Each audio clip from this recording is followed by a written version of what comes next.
Okay, let's make sure we are live everywhere. It's looking good on the YouTubes. Excuse me. And looking good on Twitch. So those are all the places we care about. Neat. What's our next step? Give these sons of bitches dogs. Son of a bitch dogs. Sons of bitches dogs. I'm not sure which way the plural goes there, but let's all give them a treat. I'll be right back in just a second.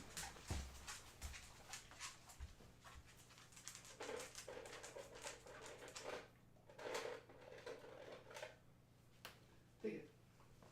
Take it. Take it. Tony, welcome back, man. Good to see you. Oh, there's my camera pointed in the wrong direction. Hold on one second. Tony, good to see you again, man. Happy Monday to you. Thanks for hanging out with us on Friday. And we got Stephanie back as well. Good to see you both. Let's go ahead and get things started off with our first dab here in dedication to both of you guys. Let's keep the stray dog hairs out of it. Move our camera over. Here we go. Let's do this dab. We are finishing off our first class funk, and then we're going to be moving into some more first class funk. Apparently, I thought it was something else, but it's not. When you get funk that fine, you know why change things up? That's why I have never listened to anybody other than James Brown, because once you get funk that fine, you just stick with it. Here we go. Tony, Steph, thanks for being here.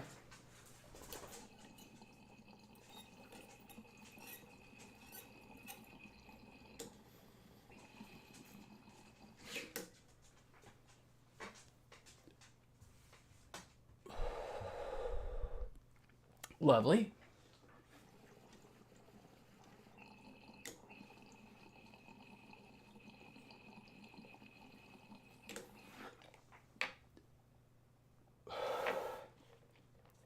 And perfect. Okay. Well, as you can see, we're still down to our small little setup here, which is the way it's going to remain until Thursday, our big finale is, I think, what we're going to call it, our big finale celebration / 420. We're going to say goodbye, at least for some time, to Weeats here on YouTube, at least in this incarnation. At least till YouTube forgives me in a bigger capacity. We are going to move on to other things. We're going to have other stuff. I should hopefully be around in another capacity, but we'll talk more about that later. Let's clean this out and talk about some more fun things. Well, Tony, thanks for stopping by, and hope you have a good day at work, and appreciate the encouragement, man. Hope you get nice and high when you get home. Okay. All right, yes, so we're going to have a big 420 celebration. We're going to do a big old-fashioned live stream. We'll pull out the volcano from the closet. We'll have our mini now here. May even bring a bong out. It's been a while since we had one of those. We'll do everything, and it's going to be a big fun celebration.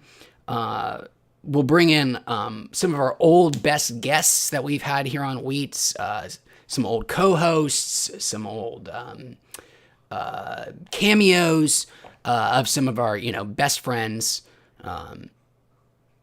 that we've had on here over the years throughout the channel, because we've been doing this since 2017. January 2017, I think, is when we started. So 6 years. We've had a lot of friends and cool people come and hang out with us, and they're all going to be back for the finale. It's gonna be a real celebration. And by guests and former co-hosts and things, I mean there will be nobody, because it's just been me for these past 6 years. But that means we're keeping it very pure for the end, right? The same way we always have. Just me and this microphone and this camera. Well, not this microphone and not that camera, because I think there have been at least 3 of those and 2 of these. So that's some upgrades over the year. We started our journey in 720p, and now 6 years later,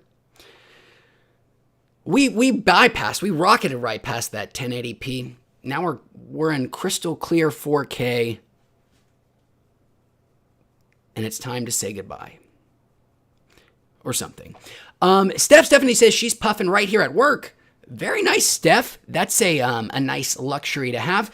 And Steph, if you don't mind reminding us what it is you kind of do, because that is super cool, and I'm sure lots of folks are jealous of your ability to get high at work. Although, I think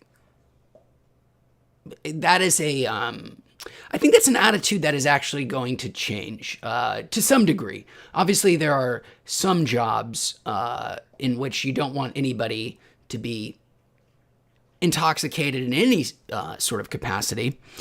But there's no reason that the guy selling me mini donuts at 7-Eleven can't be high as balls. Like, I mean, they probably already are, for all I know. I mean, in some cases, I'm pretty sure they are, and it's not weed.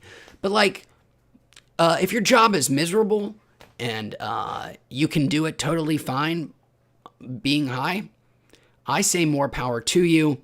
I'm guessing it's going to take a while for companies' insurance to agree with that as well. Maybe that's why I got banned from YouTube in the first place, for such controversial statements. But you know what? If you're a lab technician like Stephanie, our friend Steph, do it. I was a lab technician. I worked as a lab tech for many years, or 2.5 years, I guess. I think I've told this story. I used to work in a urban entomology lab, which is basically an academic lab for killing bugs, not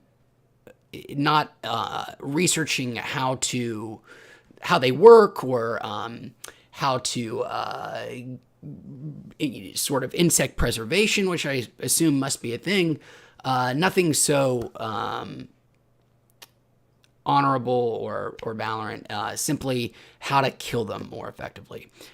The lab I worked in worked with 2 insects primarily, a very specific kind of pest ant called an odorous house ant, and then the other aspect of the job, and the other insect that we focused on. And my primary responsibility in the lab was we were a bedbug lab, and I was the bedbug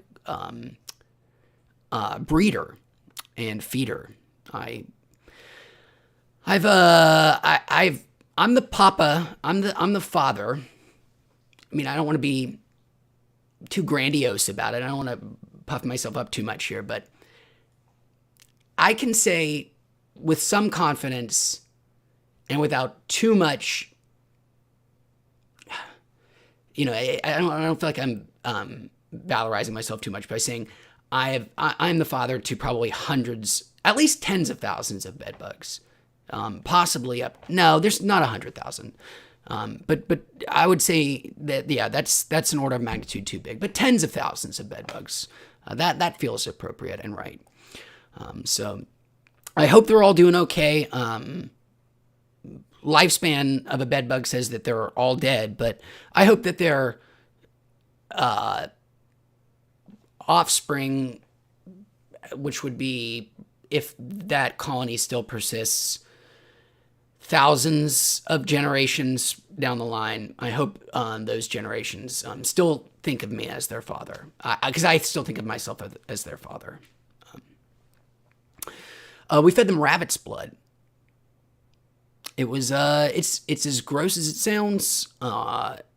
my little dumb thing I always like to say is like, you would think if you work with a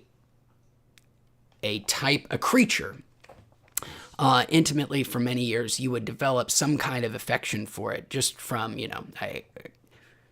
I fed these little guys multiple times a week. I literally cleaned out their dead and brushed away their exoskeletons, of which there are many of thousands, and every day. But I never developed a fondness for the bedbug. I only developed more of a hatred and antipathy. They are very, very vile creatures. And last story about bedbugs. The only time in my life I have ever got to do like do you know who I am? I don't think you know who you're talking to. Kind of experience. And it was kind of satisfying, even though it makes you kind of a dick. But I was at a hotel once for a board game convention, and I woke up in the middle of the night feeling quite itchy, and I looked down and saw the telltale I react badly to bedbugs. This is so gross. Why am I telling this story? React badly, so I was like, oh, that looks like a bedbug bite. I did what I should have done to begin with, stripped this hotel bed down to look for the telltale signs. Sure enough, found some blood shit right on the seam of the mattress. And went down at like 2 o'clock in the morning and said to the person working at the front desk that unfortunately the hotel room that they put us up in had bed bugs, and we were going to need to move. And the person working at the front desk said that wasn't possible, and I didn't know what I was looking at, and tried to tell me what the actual signs of a bedbug infestation were. It was very fun being like, well, actually, young lady, let me tell you what bedbug blood shit looks like. I work in a laboratory. This is what I do for 8 hours a day, and you've definitely got bed bugs. And sure enough, they sent a maintenance guy up at 2 o'clock in the morning, convinced, very upset with me that he had to get up to go look at this thing that he was confident that they didn't have. And sure enough, a massive infestation of bed bugs. That is the Chattanooga Choo Choo Hotel, by the way. If you're ever in Tennessee and you're staying in Chattanooga, the state's 4th largest city, maybe 5th, somewhere in there. Interesting city, Chattanooga, Tennessee Aquarium, cool downtown. If you're ever there, don't stay at the Chattanooga Choo Choo Hotel. They got bed bugs. Anyways, that's enough bedbug talk. I don't know what my dog is thinking here. He's apparently very interested in bed bugs. So let's go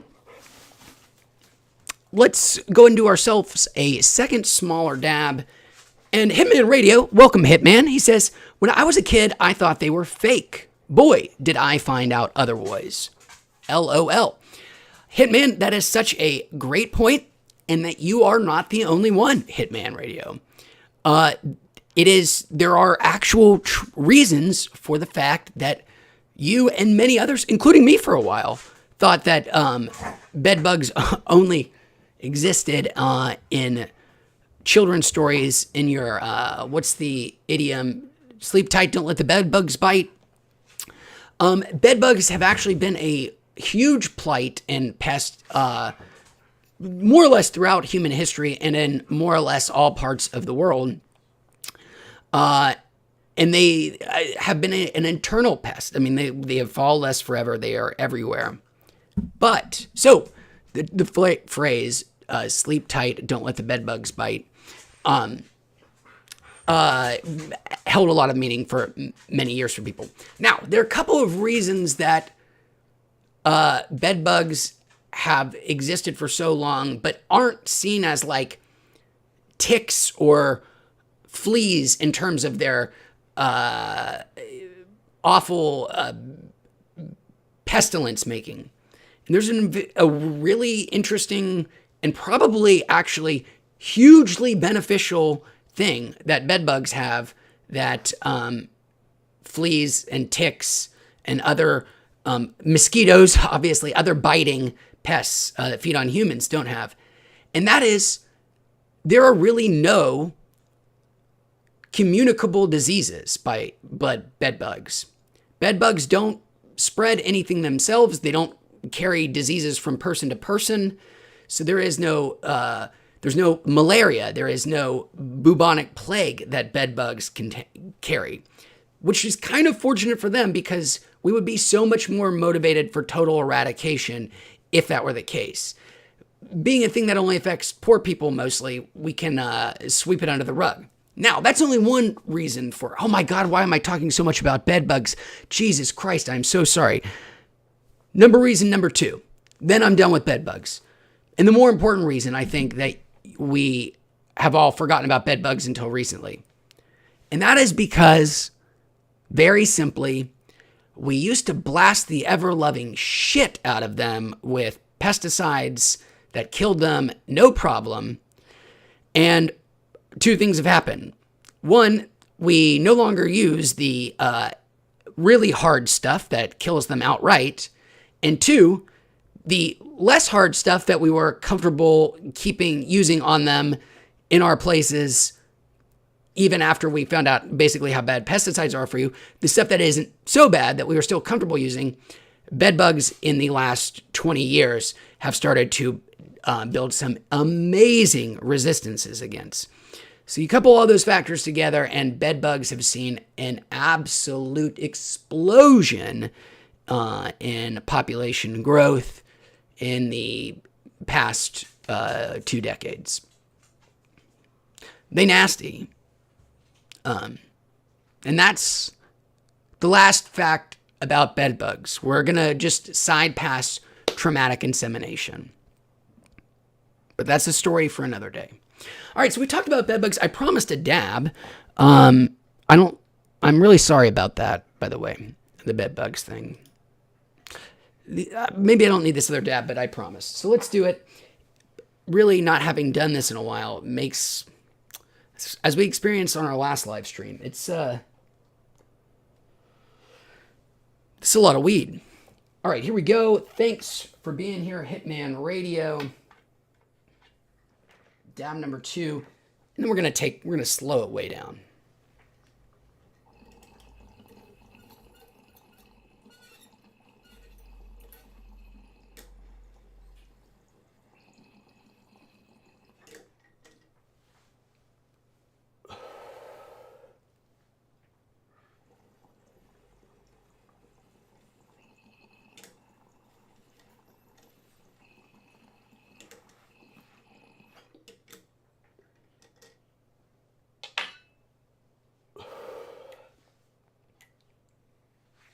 One more.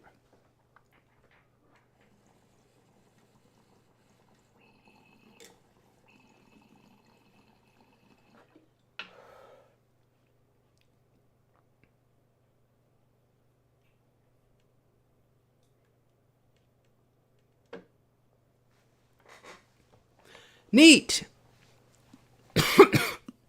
All right, that is dab number 2.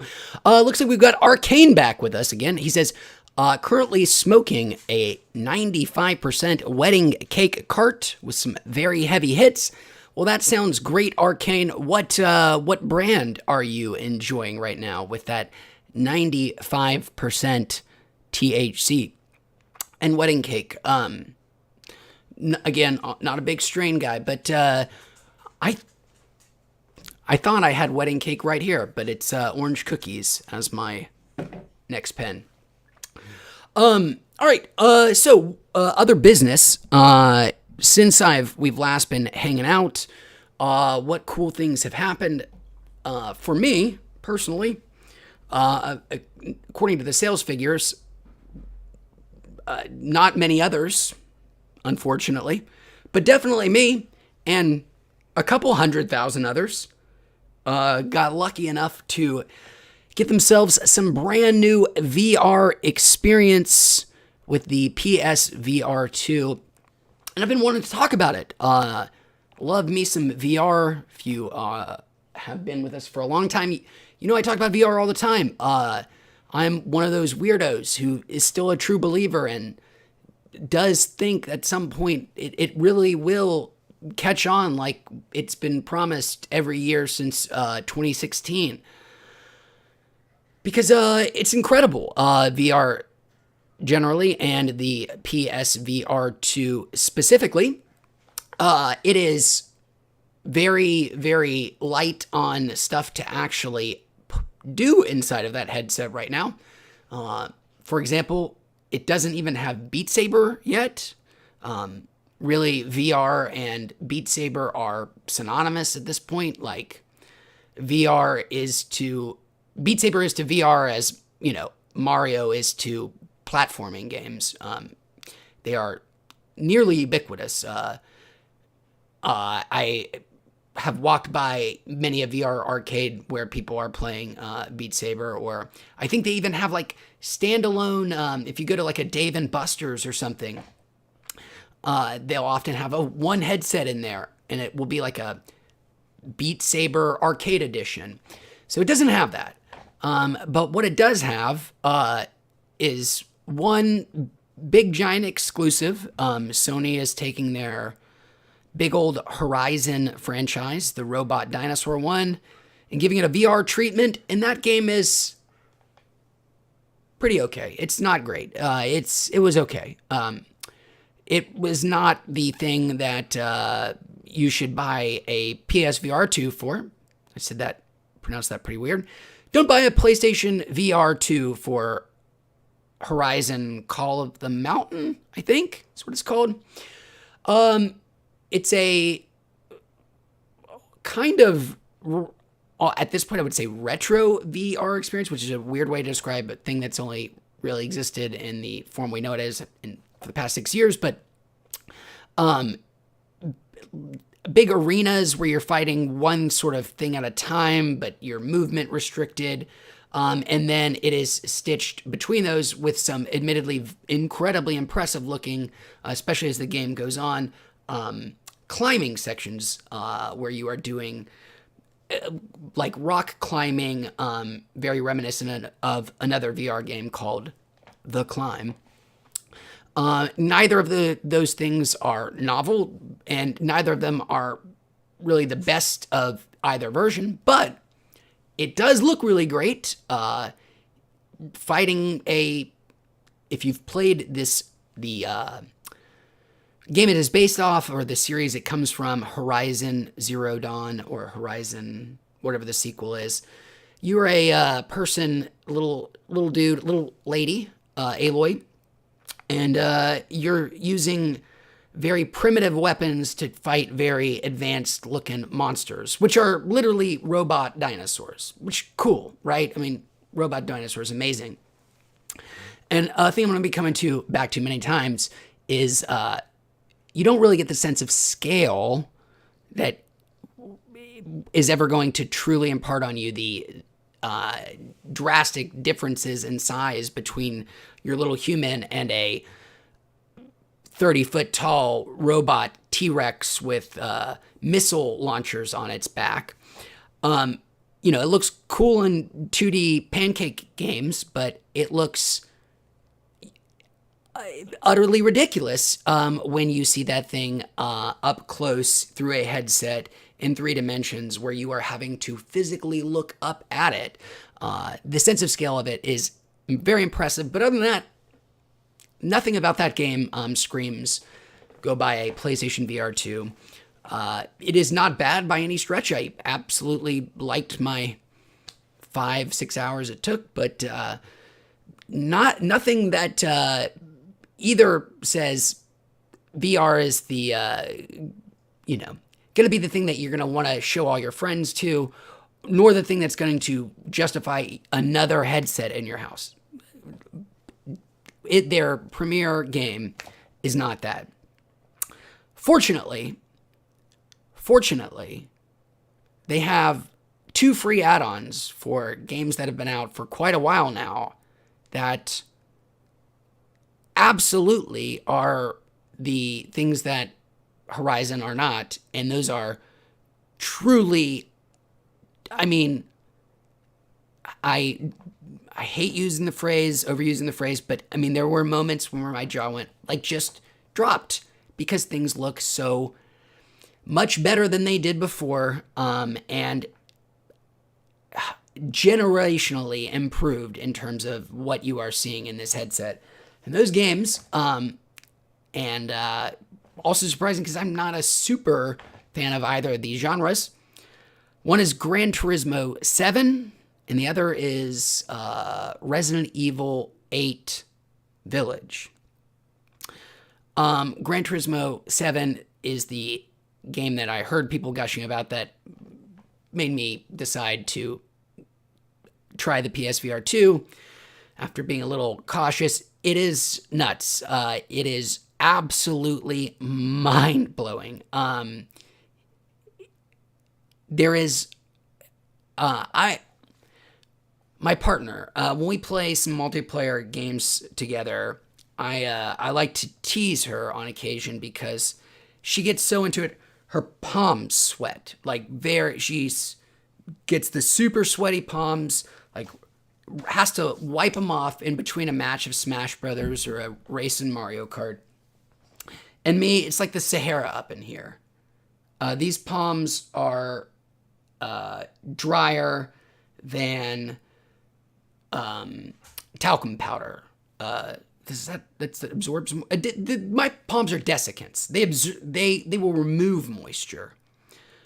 I'm just, cold as ice on the inside. Gran Turismo 7 in VR, it is the sweatiest, most nerve-wracking, most hold your breath. You cannot, like, you feel it in your bodies, like, somatically. The going around a curve at too fast a speed, or getting very close to a car going 200 miles an hour and just missing it. You feel it in your chest. You feel it in your face. You're shaking when it's over with. And I mean that all as absolute compliments. I hate sim racing games. It's boring as shit. Who wants to drive like a car? You know what is boring as shit? Driving. Why the fuck would I want to spend time doing something that I find odious? And I mean, it's like a lawn mowing simulator. Who the fuck? Why would somebody want to subject themselves to something that they find kind of not dull and boring and the opposite of fun in real life, and then do that in a video game? Well, I've never had the opportunity to drive a car that goes over 200 miles an hour, and then I certainly have never had the opportunity to drive a car that goes over 200 miles an hour that I don't care if I slam into a wall, really, but it still feels like my body thinks that it will. And that might make all the difference. So if somebody puts like a lawn mowing simulator out there in VR where you race on like the most sick tricked out mower ever, maybe I'd feel differently. But Gran Turismo 7 in VR, PSVR 2, it's one of those things. It's like, oh my God, I've spent so much. I would never, ever, ever play it. I've never played a Gran Turismo game, never would want to. It would bore the shit out of me. But in VR, it is incredible, and I found myself sinking so much time into it, and it is only enjoyable because of that VR aspect. And the lighting tricks in the game are some of the most, like, you have like an instinct, like when a car is approaching you as it's night, you're driving at night, and you see their headlights in your rear view mirror. I can't help myself. I like look up at it. I can't help it. There's the rear view mirror, just like as if you were driving in real life. your dumb insect brain, like a moth to a flame, just like is drawn to it. It is replicated 100% in VR, and it's great. It's weird to understand why that would be great, but it is. It is the like most sensationally the closest I've ever come from like one-to-one, and I don't even have a steering wheel. I can only imagine that would make it that much cooler. But like I imagine it's got to be pretty similar to how it feels to drive a car at 200 miles an hour, even doing it on a DualSense controller. It is so cool. If you get the opportunity just to try it, I recommend it wholeheartedly. It's a total blast. And Gran Turismo 7 sucks outside of VR. Unless I guess you like cars, which I don't. In that case, it still seems pretty shitty. All right, so that's Gran Turismo 7. I think it is the one I would recommend anybody go try. The other one, and the one I think I might like even more, maybe, is Resident Evil 8. A game I never played, Resident Evil 7, the first Resident Evil game in first person. There have been so many of them in so many different styles, but it was the first one in first person, and it was also had a full VR port for the PS VR 1. And I never played it. Never played it. I was actually too scared. I heard it was too terrifying. So I love horror movies. I love horror literature. I love all of that. I like a haunted house too. But horror video games, and much more specifically horror games in VR, I find to be too much. All the things I said about what you feel in your body with Gran Turismo are amplified hundreds fold in PSVR or just virtual reality. I thought I could get sweaty palms in Gran Turismo. They ain't seen. It's like the Amazon when we're doing Resident Evil. So I totally was too big of a chicken shit to play Resident Evil 7 in VR. I've never played Resident Evil 7. I don't like Resident Evil other than 4, the one everybody likes, because it was not a survival horror game. It was really an action game. You mostly kill everything, and that's what I really want. I'm too much of a chicken shit to have to run all the time. It's too scary, too much. Let me kill everything.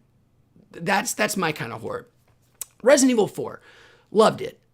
Resident Evil 5, shit. Resident Evil 6, utter shit. So even though Resident Evil 7 was supposed to be the one that, fixed it, was amazing, brought everything back, and had an incredibly beloved, amazing start to finish VR mode, I was too much of a coward to play it. However, important thing happened in between Resident Evil 7, and this is a long story, and Resident Evil 8, and that is, Jesus Christ, I'm saying Resident Evil a lot. Resident Evil 4 got a VR port on the Oculus MetaQuest. Still getting used to that. MetaQuest a couple of years ago, and having played Resident Evil multiple times already, Resident Evil 4 that is, I decided to play through Resident Evil 4 in VR. It was great because, it wasn't that scary. Already played it many times. Way more action-oriented, and it was spectacular. I loved it. Scared the shit out of me, even though I knew everything that was coming. But like a tolerable level of shit pantsing. Pants and shit in pants. I could live with that much shit in my pants. So then PSVR 2 comes out. They do it again. Here it is. Another headset and another Resident Evil game adapted start to finish for the headset. This time, there's nothing else to play on the headset other than Gran Turismo. And I've just beaten Resident Evil 4 in VR. And I've heard this one is way more action-oriented, so Long story, even longer. I decide I'm going to be a big boy and I'm going to cinch up that diaper and I'm going to try Resident Evil 8 in VR. And my God, guys, it is insane. Let's catch up on chat and let's talk a little bit more Resident Evil, maybe. Rhode Island Hiker, welcome back, Rhode Island Hiker, long time friend. He says, hey brother, I love VR. The Quest 2 is awesome, but starting to show its age. Can't wait to see what the Quest 3 will bring. Hopefully it brings, yes, Rhode Island Hiker, can't agree more, couldn't agree more. And so glad that you are here, one of our VR buddies, somebody who totally gets it. As much as I don't want to give Facebook any more money, I am excited to see what a Quest 3 will bring. Hopefully a lot of the good stuff that the Quest Pro had, they're going to bring over to the Quest 3. And hopefully, fingers crossed, Rhode Island Hiker, the thing that it comes with that will be more exciting than any of the tech upgrades in there, to me at least, is that thing that Mark Zuckerberg promised almost 2 years ago now, maybe 2 years now. The Grand Theft Auto San Andreas port for VR that is apparently being worked on, that Mark Zuckerberg himself announced. What the fuck is that? What would that be? It's hard to even imagine. I cannot wrap my mind around what. I mean, I guess I can, but the idea, the concept, the scope of it seems so mind blowing. I mean, I hope that they are doing it, and I hope we get to see it. I mean, I hope it comes out with the Quest 3. What a system seller that would be. I mean, it would piss a lot of people off if it were exclusive, but my God, man, I wouldn't have believed it. I wouldn't, if Mark Zuckerberg himself didn't make a point of saying like, oh, this is a thing that's happening. Old games ported to VR, by the way, still great. The aforementioned Resident Evil 4, awesome in VR. And I'm not talking about the new. It gets so confusing because now there's a Resident Evil 4 remake, came out a couple weeks ago. But the VR version is a port of the non-remade version. And it's fucking great. Apparently, Capcom has already announced some kind of VR support. Please God, be full start to finish VR support for Resident Evil 4 remake, which I would then play again. I don't think I'm going to play it until. So you're on notice, Capcom. We're still talking about Resident Evil 8. And we're going to say hello to Trippy Ricks 4K. Welcome, Trippy Ricks. And welcome That One Stuff, who says he's doing an entire marijuana. Trippy, by the way, I'm sorry I missed your comment, says, bro, I'm a small weed tuber and I've watched your whole channel. All love, man. Well, thanks, Trippy. I super appreciate that. And I got to tell you, Trippy, huge, super good luck to you as we are winding down here. And Trippy, if you're at all interested, I had joked at the beginning, if you, I don't know how much you would be interested in something like this. I'm also very high right now. We're going to do a big thing on 420. And by we, I mean me and all our friends here. And if you want to stop by on 420, maybe call in. We do have that ability now. We started doing it 1 week before I got banned again. I would love to say hello and tell everybody about you and your channel that I just assume is cool. I hope you are not some alt-right lunatic, not to infringe, but this is YouTube and there are quite a lot of them, but you seem like a good dude. And send me an email, weeatsreviews@gmail.com if you want to do a dab together on 420 and you can say I'm Trippy Ricks. Skater Freak 420 says, dude, this Steezy Blue Burst is fire. Oh, well, I'm glad you're enjoying that Steezy Blue Burst, Skater Freak. Love me some Steezy. In fact, I wish I had it here with me. Last time I bought some Steezy, I got some swag from it. One of the weirdest pieces of weed, a thing that just does not need to exist, destined for e-waste, but a little container that holds your Steezy and charges it as well. But it turns the Steezy from a object that is, 3 inches long and half an inch wide to something that is bigger than your iPhone. And then it really only gives you about a half extra battery charge. Conceptually, one of the dumbest ideas ever, but it was nice to get for free, even though I'm confident it will break soon. Thank you, Steezy. And that was from the dispensary, not from Steezy Corporate.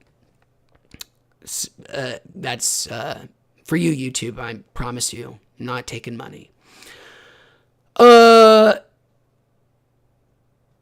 Curious Loon, welcome, Curious Loon. Thanks for being here. Curious, I'm not sure if we've chatted before, but hello, thanks for being here. Skater Freak says it's the small battery charging case. That sounds right. Oh, for the small, it's not the big. I have the normal Steezy. Yes, not the big, and it is for that. But it is many times bigger than the Steezy Big itself. I guess it's easier than to charge. I don't know. It seems ill-conceived.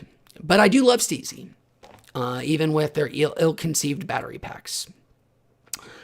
Okay. Grovel, welcome back. Grovel, thanks for being here, man. And perfect timing to get our third and smallest dab. Very small dab. We got to pace ourselves here. Dedicated to you. Grovel, I'm so curious what games you have been playing in the past couple of months. I think, Grovel, last time we were chatting, you were playing some Octopath Traveler 2, which, if I'm remembering correctly, I have heard now the background buzz for that game is growing quite a bit. Like, I keep hearing its name brought up over and over and over again as like, oh, wow, this is actually way better than I expected.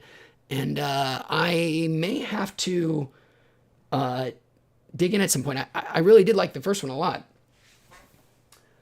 And we're still going to talk Resident Evil 8 Village in VR right after this small dab for our buddy Grovel.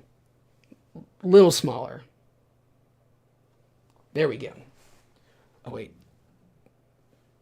Cool beans.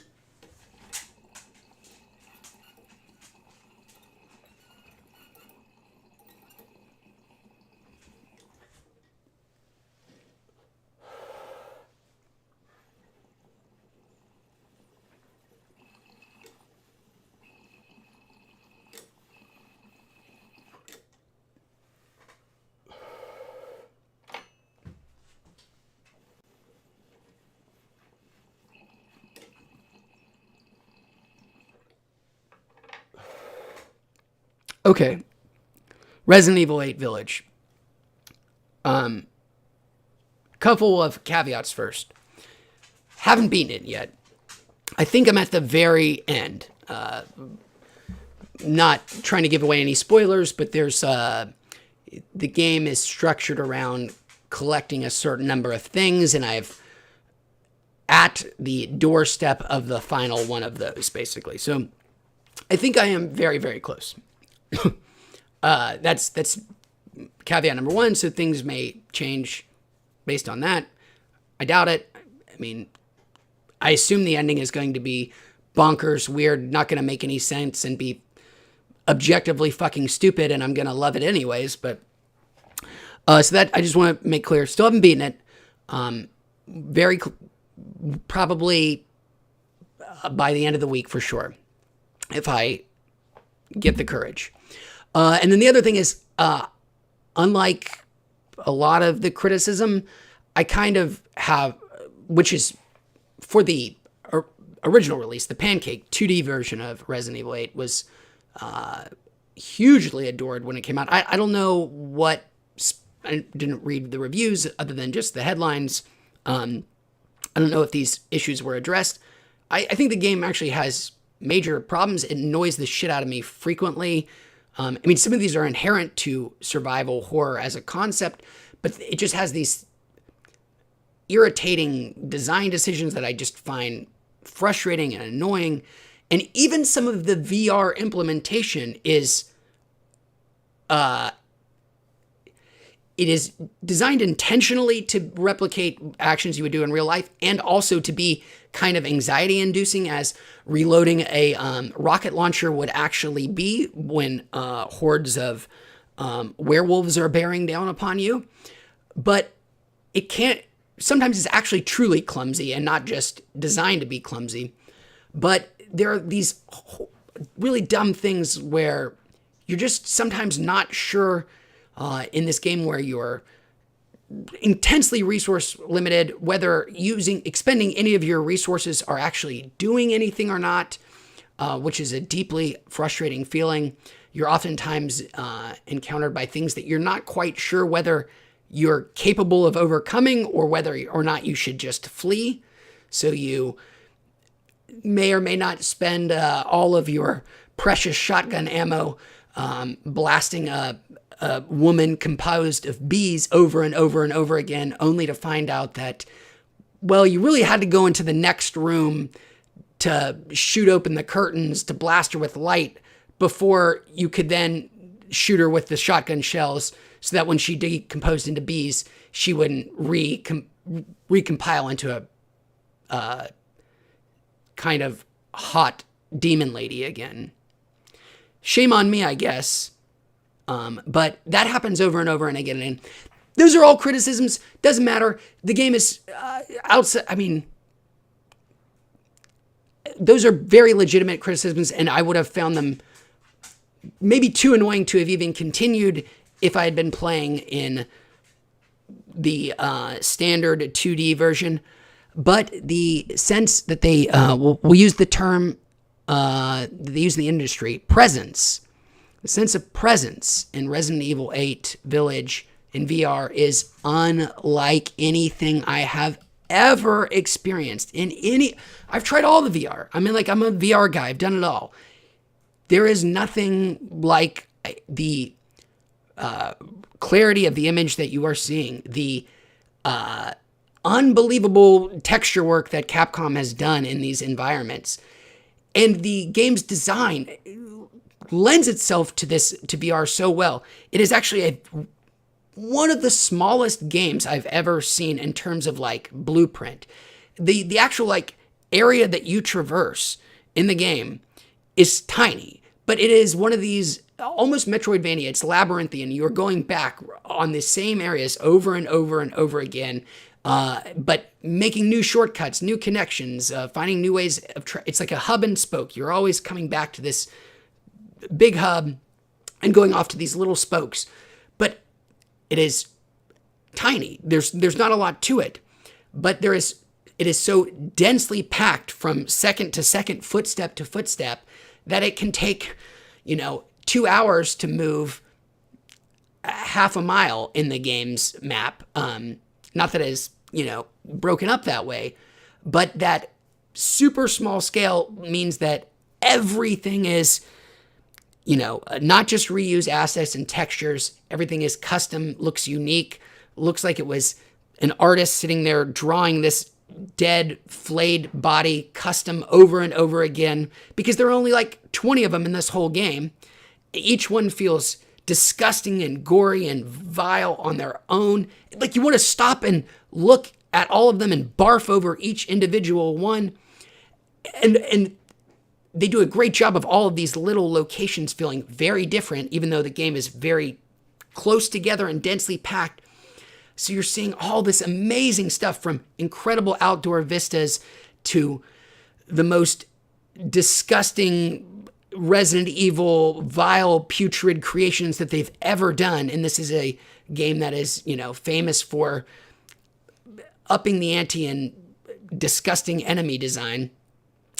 And this sense, back to what I loved about Gran Turismo 7, the sense of scale is, you can't believe it until you are inside of a headset.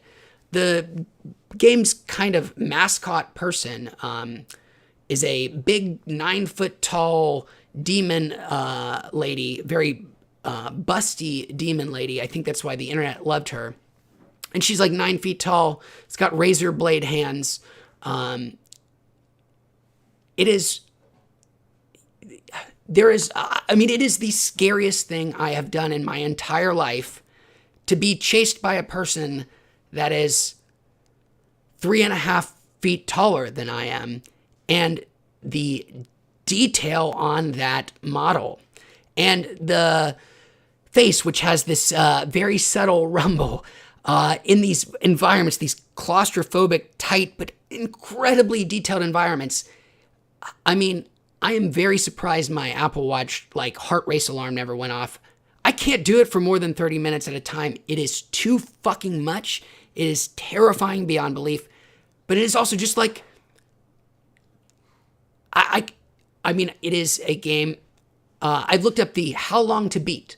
How long does it take on average for a person to beat this game? And I find myself almost always right at or a little bit below the average when playing games. But I play fast, but I usually do everything there is to see outside of particularly dumb, onerous things. I like to try to do most things, but I do them quickly because I've played enough of them. I don't get stuck often. But I'm already well above the average for Resident Evil, and I am not yet finished. I mean, significantly above. And that's because I've just enjoyed walking around and looking at everything that there is to see. It all looks so impressive. I mean, since VR launched back in 2016, and since the first time putting on a headset, this is the most mind-blowing stuff I've seen is Resident Evil 8. I don't know if it would be as good if they... I mean, part of the reason it is so great is because it is so terrifying, and you having this somatic reaction the entire time you're in the headset. And I guess I'm equating the amount of feeling to how good the experience is, but to some degree, I think that's true. And I want to say it'd be great if they just took out all the enemies from Resident Evil and just let you walk around this place, but that would definitely diminish the experience. I mean, it would still look impressive, but if you... I can't really recommend it.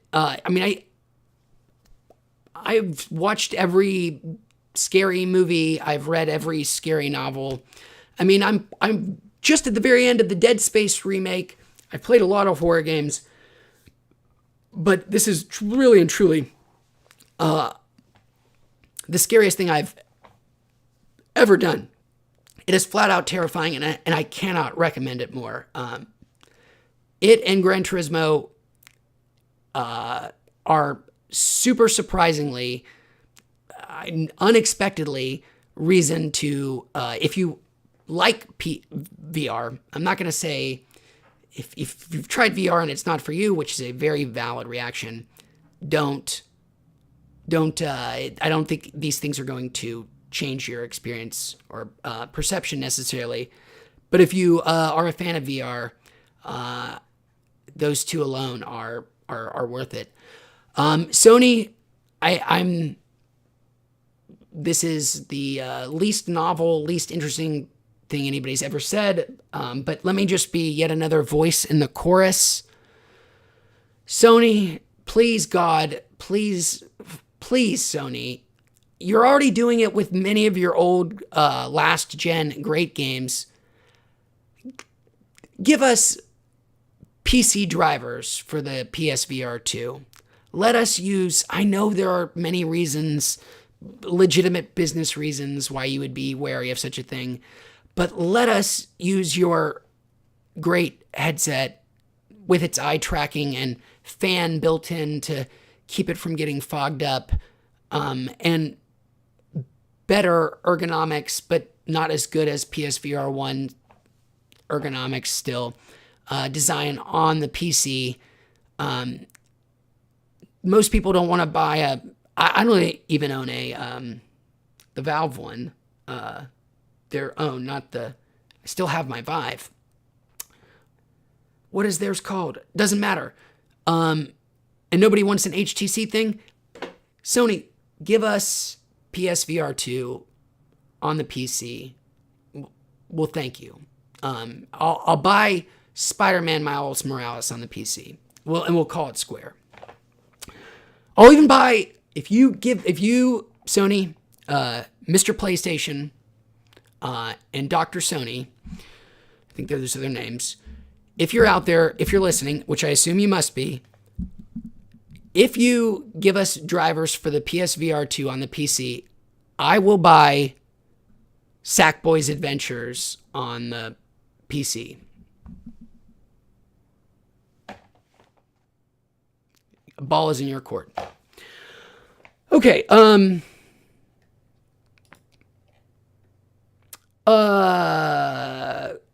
Grovel says he beat Octopath Traveler 2. Dope. Grovel, hope you're still out there. I'm so sorry for how long that PSVR thing 2 was. I've been wanting to talk about it for so long, and I didn't do it on Friday, so I just wordgasmed. But I appreciate everybody listening. Grovel, did you think Octopath Traveler 2 is as big improvement over the first one as I've been hearing around the old grapevine? I hope so.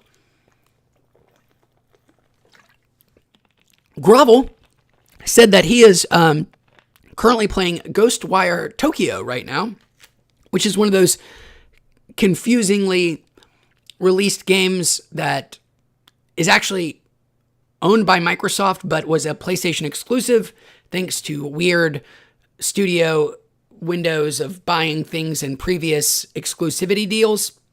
That and the Great Deathloop was another one, I think, if I'm not mistaken.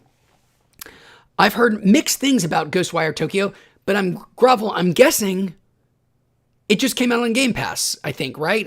And that's probably why it is in your hard drive, SSD, solid state drive right now. Like many other people's. And I hope that means I heard a lot of mixed stuff about Ghostwire, so I'm curious what you think of it. And I wonder if Game Pass is going to be as big for it as it is for other sort of mid-tier games of that, size and scope. It seemed like a pretty interesting idea. I just never really caught on, at least as a PlayStation exclusive. Trippy says he's getting a Quest 2 and a PS5 very soon, but I'm grabbing the Puffco Peak Pro first. Well, Trippy, I'd say you've got your priorities in the correct order, but I would actually say, Trippy, get that PS5. Go ahead and get on that PS5 train. It's great.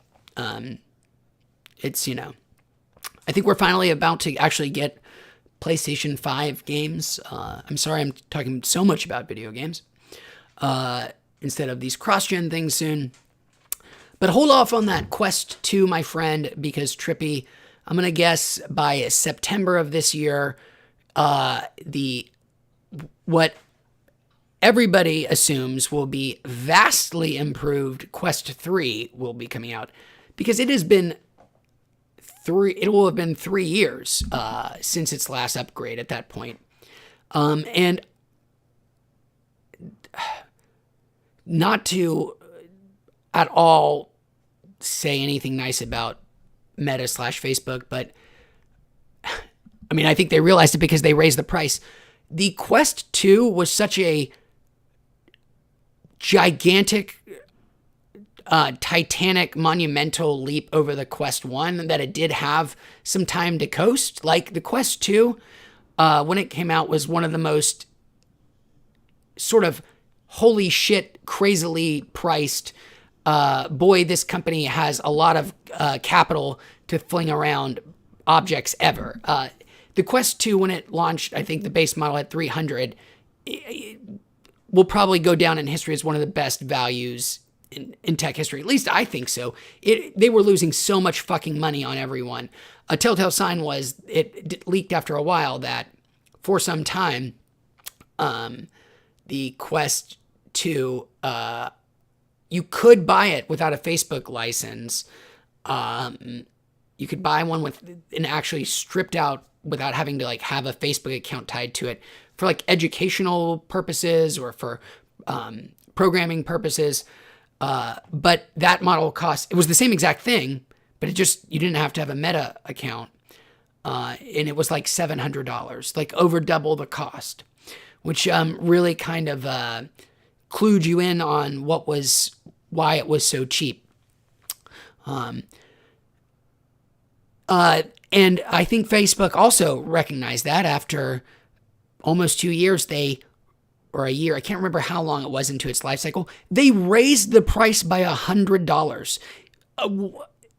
Equally as shocking as the Quest 2 at $300 at launch is, the idea of taking a years old tech product and raising the price without doing anything to materially add to it by $100, by a third of its original cost, is just as mind-boggling. But on the like, what the fuck are you thinking? Are you still trying to get this brand off the ground? Isn't your whole company about this? And now you're going to try to drive your product into the ground? Doesn't matter. That's enough VR talk.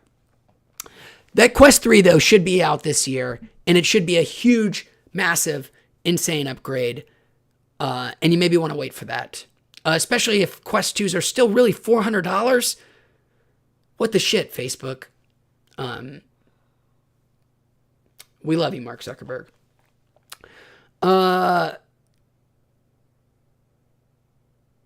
Grovel is playing Ghostwire Tokyo on some Game Pass. Almost done with it. Charlie Rico. Charlie, welcome back, man. Charlie, sorry we didn't catch you on Friday. Let's do a very brief, not sure if, just as in case anybody hasn't heard, super highlights. Been banned from YouTube since whenever. Got streaming privileges back last week. Still banned from their partner program. Same thing as always. Weird accusations that I have sold drugs on videos, but refusal or inability or unexplained reasons why they can't actually show what it was or when these things may have happened. But anyways, they gave me at least streaming privileges back, so I'm back. But I can't really upload anything new because I still think I have the you will get permabanned if you basically release anything that was like the stuff that got you banned before. But when you don't know what it was that got you banned before, other than selling or promoting, not as in just like critiquing, but as in like working for promotional purposes for a company of illicit substances, but when they can't tell you when those were, you're just kind of unable to upload new stuff. So I can't really upload anything new until if that changes. But this is our sort of Weeats wrap up finale, at least for the time being. I'm not totally saying nothing will ever happen here on Weeats again. As a matter of fact, there will be intermittent live streams, including maybe even soon, but mostly as promotion for whatever we do here next, which is probably going to be something involving not at all weed and more like something totally boring and pedestrian like books. But that is for more our upcoming live streams throughout this week. I should be back every day up until Thursday, where we'll do our 420 farewell for now celebration. And again, it sounds more dramatic than it is because I'll be back live streaming every now and then, doing some promotion. And if I ever, I don't know, if I ever get more word from YouTube, I might even release at least some of the stuff I already have done for Weeats in terms of reviews, but maybe even a random, why am I promising stuff right now? Anyways, neither here nor there. That is a little bit of what's happening. Thanks for being here, Charlie. Sorry I've been gone. Weird world. And again, thank you, Mr. and Mrs. YouTube, for letting me back on streaming. I'll be a very good boy. Grovel, I appreciate you saying that, man. It makes me very, very happy to hear. And I'm looking forward to talking about it more. It's going to just be a less rambly version of what we do here, because I won't be so high. And speaking of, let's do a fourth, even smaller dab for a good buddy, Charlie Rico, a friend from the across the pond. One of our many friends from the British Isles, which, if there's anything on Weeats that has been both one of the greatest joys and biggest mysteries, is why I have so many people in it. I genuinely could not love it more, and also find it, again, so strange why I have so many awesome people who come and hang out from the British Isles. Some of our oldest, best buddies here are from all up and down. I don't know if we've ever had anybody from Wales, but we've had, of course, Brits, Scots, and those in Northern and Ireland and Greater Ireland, regular ass Ireland, whatever distinction you call not Northern Ireland when you live in the area. I mean, I know Ireland is not, oh, Jesus Christ. I might have just revealed myself for how ignorant I truly am. Obviously, I know Ireland is not in the UK. Northern Ireland is, but is Ireland considered one of the British Isles? I think I just suggested that it was. I could make somebody really upset. But actually, that's not true. You guys seem to be like the coolest, most even-tempered, chillest people who'd be like, why the fuck would we get upset about something so pointless? Which, again, why I appreciate you guys being here so much, even if I don't really understand it. The YouTube algorithm works in mysterious ways. Here we go.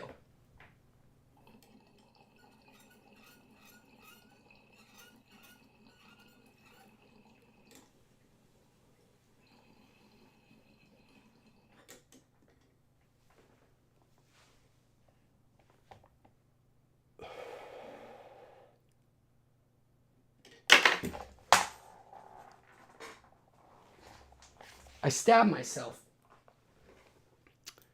I just committed seppuku with my mini nails little dab tool, which is shaped like a knife. It missed my femoral. What's the artery in your leg called? Femoral? Jesus. Here comes the ignorance again. By a good 3 or 4 inches. It was, you know, it was close. Thank God I didn't pierce the skin, or I would be crying right now or passing out. One of the two.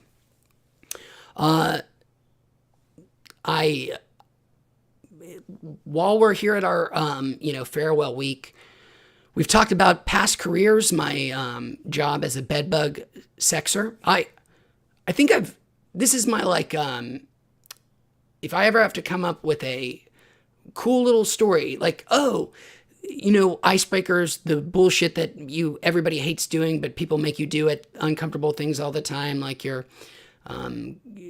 going to a retreat or starting a new job or going to college for the first time, and you do the dumb icebreakers, like, oh, tell us the most interesting little unexpected factoid about yourself. Mine would be that, for a time, it's probably safe to say I was one of the best bedbug sexers in the United States. I don't want to be such a braggart. It's so gross. I know I don't want to, it's icky to talk about yourself in such cool terms, but honestly, that might be underselling it. I would have professors email me and say, hey, we don't know about this one. Do you think is this a male or a female? And I'd say,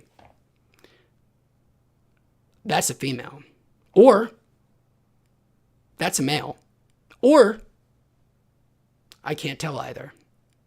But more often than not, the former two than the latter. Which is why, I'm not sure if my bedbug sexing powers are as good as they used to be. I assume it was only purely a function of the fact that in the genetic lottery, terrible hearing, terrible, all my senses awful, except for vision. I've always had great vision. And basically, we don't need to talk about sexing bedbugs. It's disgusting. Even to say it is disgusting. Sexing bedbugs. But I was good at it. I'm not sure if I still would be because, unfortunately, it is a guarantee.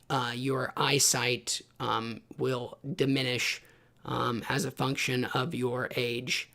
Your eyesight every year is less good than the year prior to it, as a rule. So even my eyesight, isn't what it used to be back when the big boys from Purdue were saying, hey, we can't tell if this is a male or female. And these peepers could look and just, boom. But,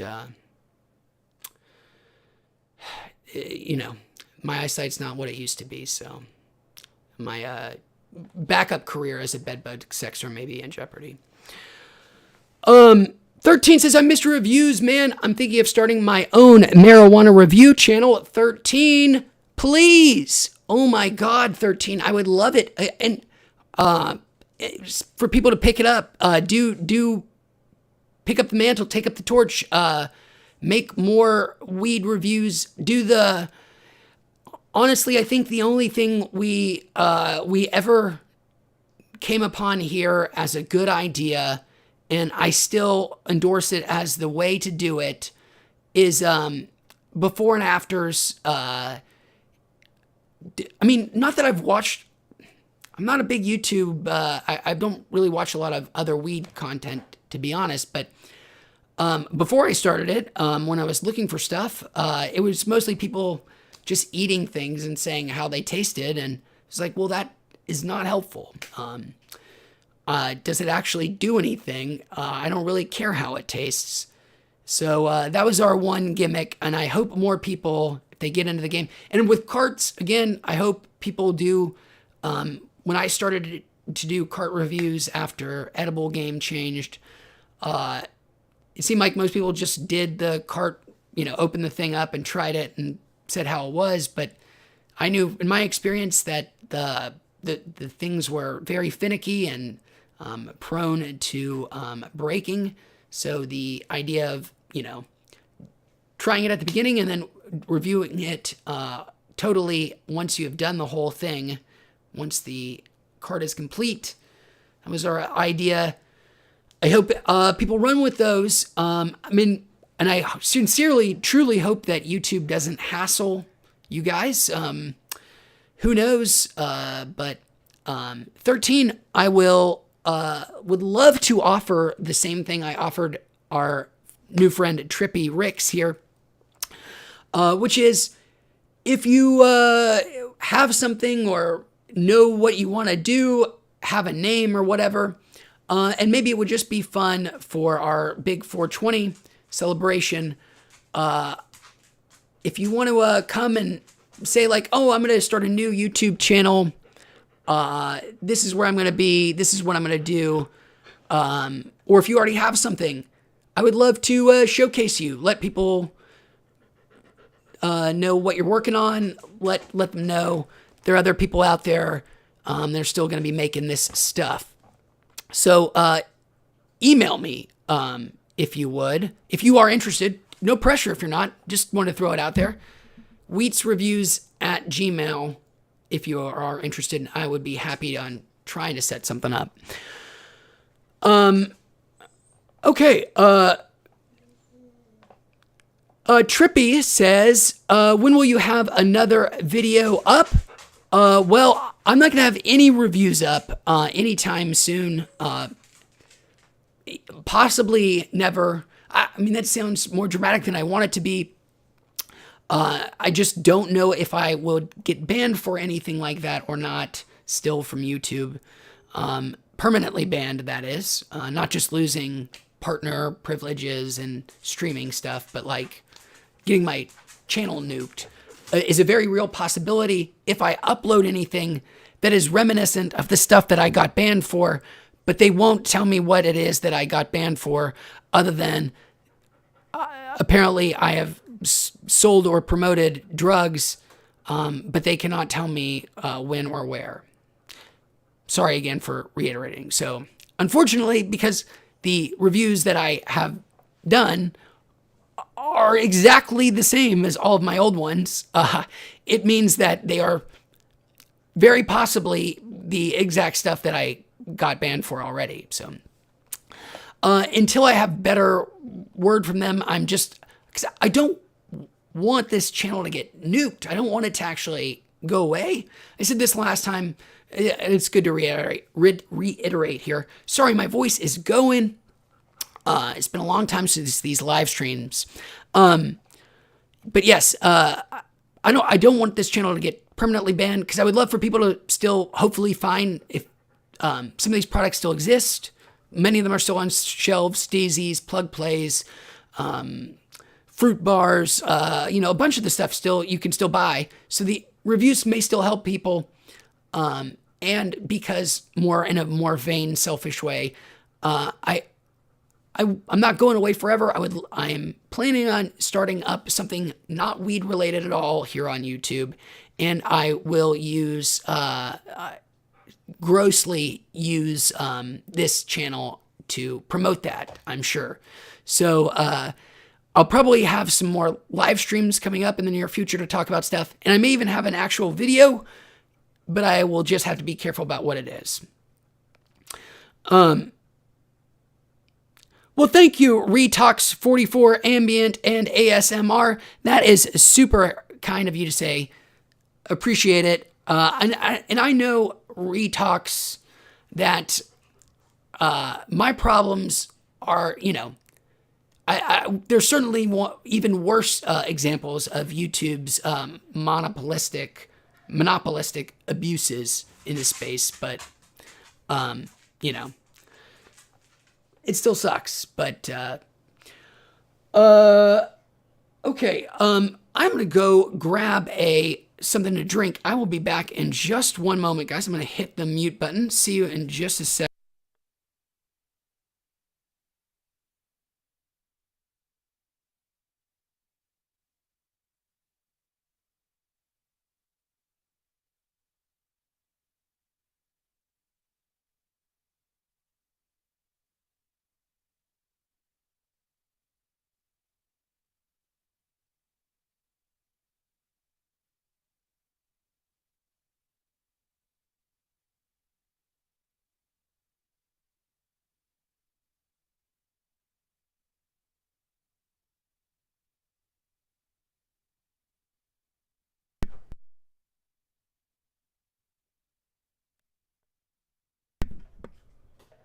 There we go. Back for a bit. All right. Let's do another dab here as my voice starts to go. And I need to not overdo it too much because I want to do a nice, big, long live stream on Thursday, 4/20. So, I think we will call this one our final dab for now. I will definitely be back tomorrow, right around the same time, maybe a little bit later in the day. We'll do another live stream, probably right around this length, building up to Thursday. Again, if you are interested in saying hi, doing a live, doing a blunt, doing a bowl, doing a dab, something with us, send me an email. It would be fun. And we will get something set up through Discord. I have the technology and I have used it right before we got banned. And I would love to do it. Whether you just want to do it for fun, to say hi and farewell for now, or you want to come talk about something cool you're going to be doing with weed, let me know. weeatsreviews@gmail.com, and I'm super happy to make something happen. Cool. Let's do this nice dab here. We'll do this for our new buddy Retox 44 Ambient and ASMR. This, oh my God, I've forgotten the name again, which, you know, might be a testament to its strength. Funky something Cole Medina. First Class Funk. First Class Funk.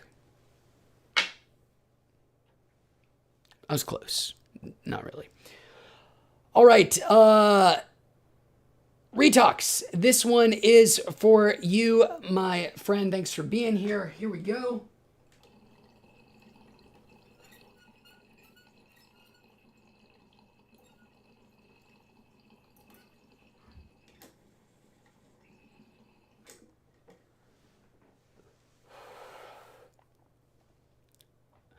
Trippy asks, you're still going to go live, right?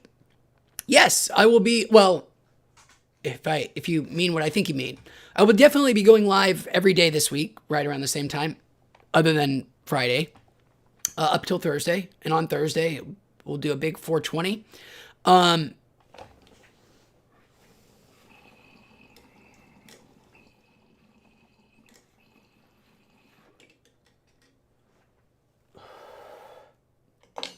After that, in terms of live, it'll be intermittent. I will definitely be doing live streams. I just don't know.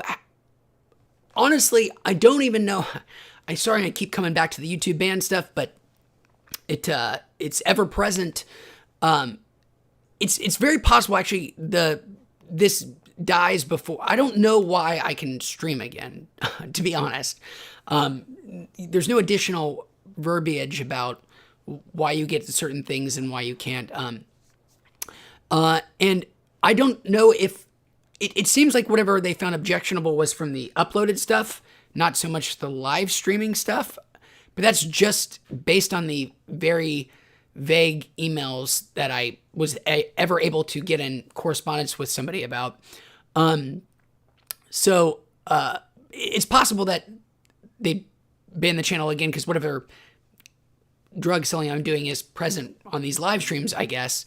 So things may even end before then, but I'm not going to be live streaming as much because I still want to keep this channel around for some time as the repository, as I was saying. But I will be doing live streaming every now and then, just like we're doing here right now. Left that on too long. Little Bert. And as promotion for what I'm going to be doing next, I'm not going to go away forever, but Weeats will say is going to enter a state of torpor.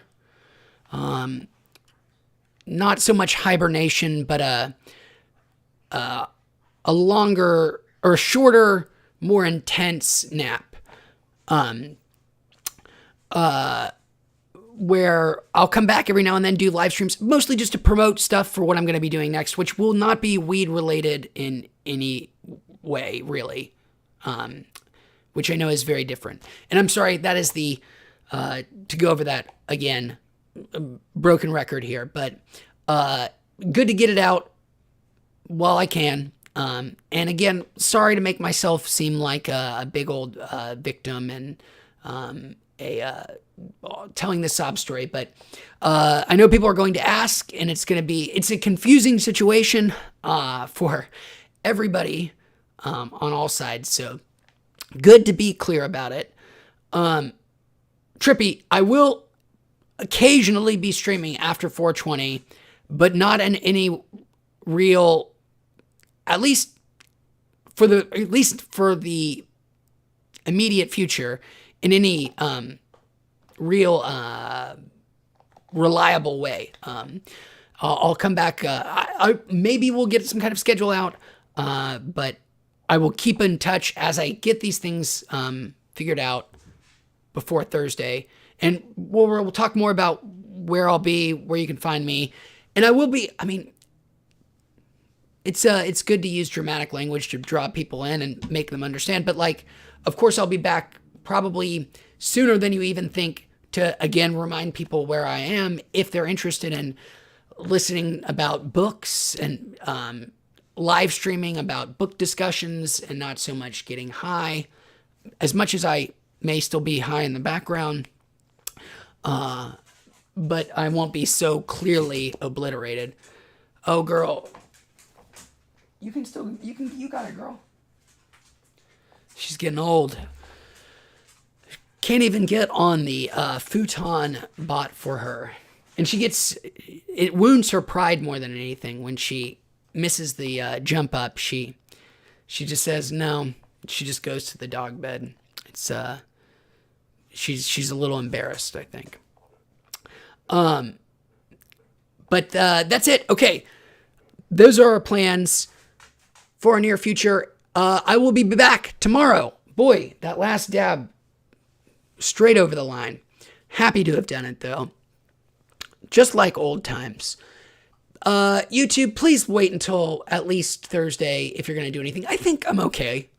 I think. Why would they let me stream again if they hated what I was doing before? Who knows? It doesn't make any sense. It's Byzantine and intentionally ambiguous.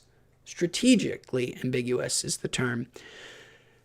But tomorrow we'll talk a little less about YouTube past, maybe a little bit more about YouTube future. We'll get plenty high. Hopefully my voice will be a little bit better and we won't put too much strain on it. I won't ramble as much. More smoking, less talking. Anyways, been a blast hanging out with you guys.